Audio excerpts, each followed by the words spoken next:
नमस्कार साथियों, स्वागत है आप सभी का जीएस बूस्टर में। साथियों, आज हम बात करेंगे पंचवर्षीय योजनाओं के बारे में। ओके, तो वीडियो शुरू करने से पहले जो भी हमारे नए व्यूअर हैं वो वीडियो को सब्सक्राइब ज़रूर कर लें और बेल आइकन के बटन को ज़रूर प्रेस कर लें ताकि आने वाली वीडियोज़ की नोटिफिकेशन उनको सबसे पहले मिले। और साथियों, अगर आपको चैनल को सर्च करना है तो यूट्यूब पर जाके जीएस बूस्टर ये पीला लोगो ज़रूर सर्च करें। ओके, चलिए आइए वीडियो शुरू करते हैं।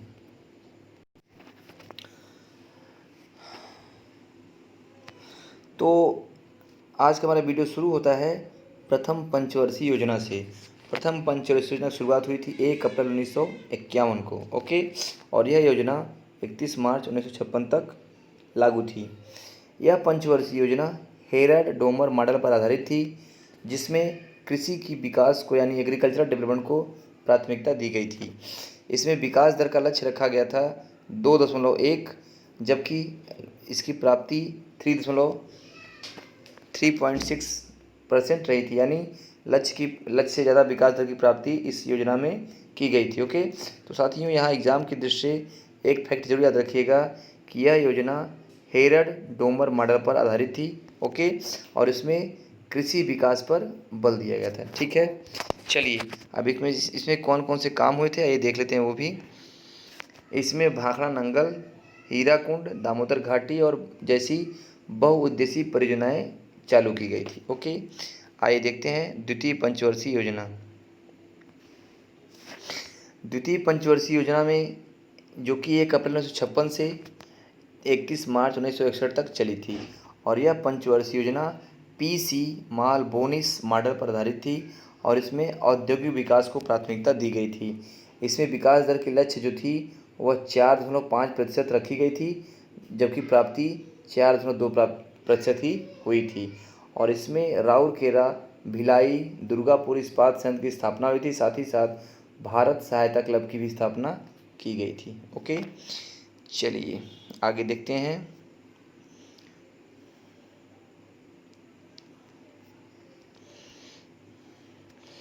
आइए देखते हैं तृतीय पंचवर्षीय योजना। तृतीय पंचवर्षीय योजना 1 अप्रैल 1961 से 31 मार्च 1966 तक चली थी और इसमें आत्मनिर्भरता, कृषि एवं उद्योगों पर बल दिया गया था। और इसमें विकास की जो दर रखी गई थी वो 5.6% रखी गई थी, लेकिन प्राप्ति हुई थी 2.8% की। और इस योजना की विफलता का जो कारण था उसमें भारत पाक युद्ध, भारत चीन युद्ध और सूखा जैसी कुछ आपदाएं हो गई थी, जिससे कि यह योजना असफल हो गई थी और यह योजना समय से पहले ही समाप्त हो गई थी।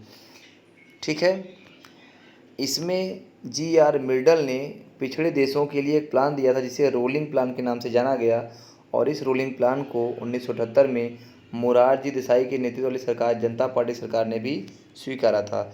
और इसमें जो काम किए गए थे वह यह था कि राष्ट्रीय कृषि और ग्रामीण विकास बैंक यानी नाबार्ड की स्थापना की गई थी।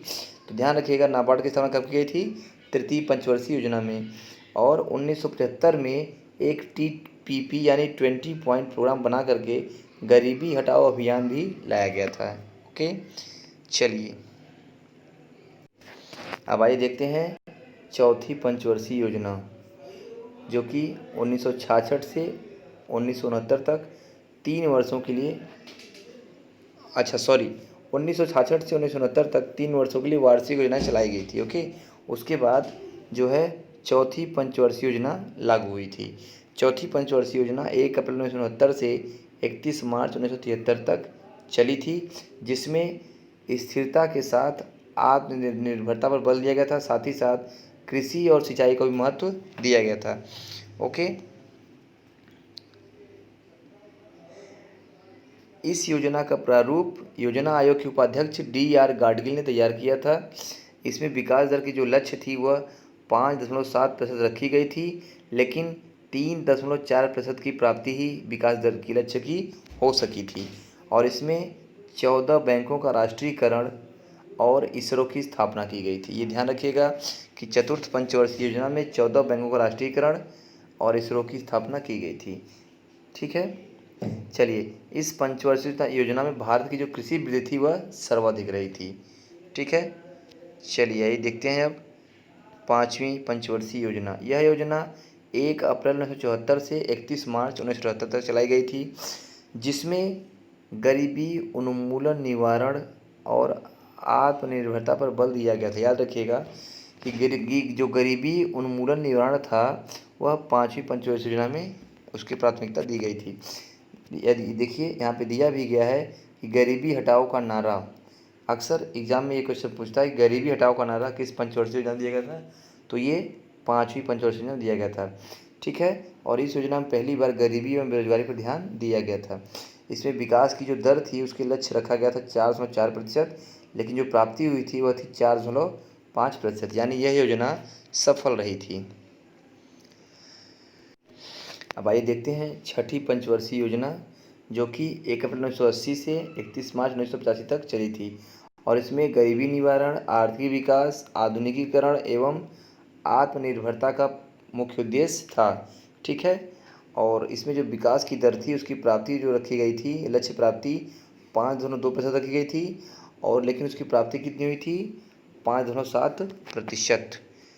अतः कह सकते हैं कि ये भी योजना सफल रही थी, और इसमें ग्रामीण बेरोजगार, गरीबी निवारण संबंधित कई योजनाएं चालू की गई थी, जैसे TRYSCM, IRDP और NREP। ओके, चलिए आइए देखते हैं सातवीं पंचवर्षीय योजना।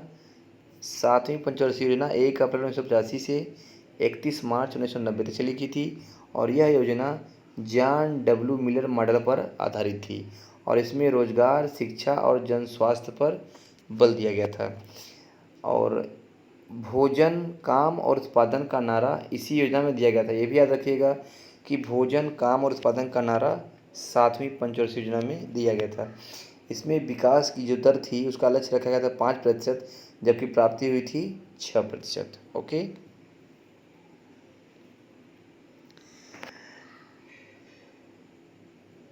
और इसमें गरीबी की माप भी की गई थी, जिसमें समिति गठित हुई थी जिसका नाम था लकड़वाला समिति। ओके, और इसमें जवाहर रोजगार योजना की भी शुरुआत की गई थी। ओके, चलिए फिर 90 से 91 और 91 से 92 में वार्षिक योजनाएं चलाई गई थी।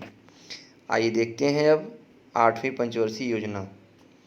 जो आठवीं पंचवर्षीय योजना थी वह 1 अप्रैल 1992 से 31 मार्च 1997 चलाई गई थी, और इसमें रोजगार वृद्धि, आधुनिकीकरण एवं आत्मनिर्भरता को प्राथमिकता दी गई थी। इसमें विकास की जो दर थी उसका लक्ष्य था 5.6%, जबकि उसकी प्राप्ति का जो दर था वो था 6.8%।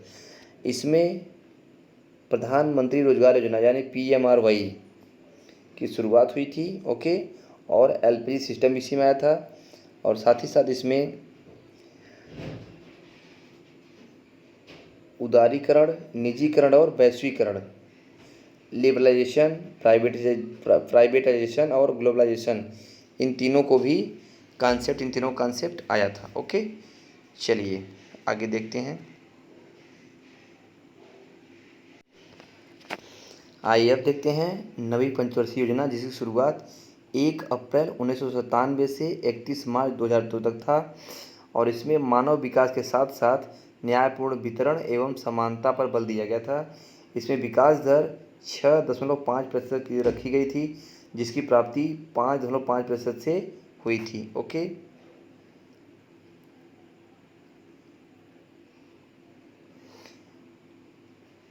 यह योजना अंतर्राष्ट्रीय मंदीकरण क्या थी, असफल रही थी। ओके, चलिए अब देखते हैं 10वीं पंचवर्षीय योजना को। 10वीं पंचवर्षीय योजना 1 अप्रैल 2002 से 31 मार्च 2007 तक चली, और इसमें गरीबी और बेरोजगारी को समाप्त करने को प्राथमिकता दी गई। ठीक है, तथा साथ ही साथ इसमें अगले 10 वर्षों में प्रति व्यक्ति आय को दुगना करने का लक्ष्य रखा गया। इसमें जो विकास की दर की लक्ष्य थी वह 8% रखी गई थी, जिसकी प्राप्ति 10.7% हुई थी। ओके, चलिए अब देखते हैं 11वीं पंचवर्षीय योजना को। यह 1 अप्रैल 2007 से 31 मार्च 2012 तक थी, जिसमें तीव्रतम एवं समावेशी विकास को प्राथमिकता दी गई थी। ओके, इसमें विकास दर रखी गई थी 9%, और जिसमें प्राप्ति हुई थी 7.9% की दर से, और इसमें आम आदमी बीमा योजना, राजीव आवास योजना और प्रधानमंत्री आदर्श ग्राम योजना जैसी योजनाओं की शुरुआत की गई थी। अब आइए देखते हैं 12वीं पंचवर्षीय योजना को, जो कि पंचवर्षीय योजनाओं में अंतिम योजना थी। इसकी शुरुआत 1 अप्रैल 2012 से 31 मार्च 2017 तक चली थी। ठीक है, और इसमें तीव्रतम और समावेशी विकास को प्राथमिकता दी गई थी। इसके बाद 2014 में भारतीय जनता पार्टी की सरकार आ गई, जिसने योजना आयोग को ख़त्म कर दिया। योजना आयोग वह संस्था है जो पंचवर्षीय योजनाओं को लागू करती थी, तो योजना आयोग को ही ख़त्म कर दिया गया। और योजना आयोग ख़त्म होने से 5 ईयर प्लान भी ख़त्म हो गए और योजना आयोग की जगह 2013 में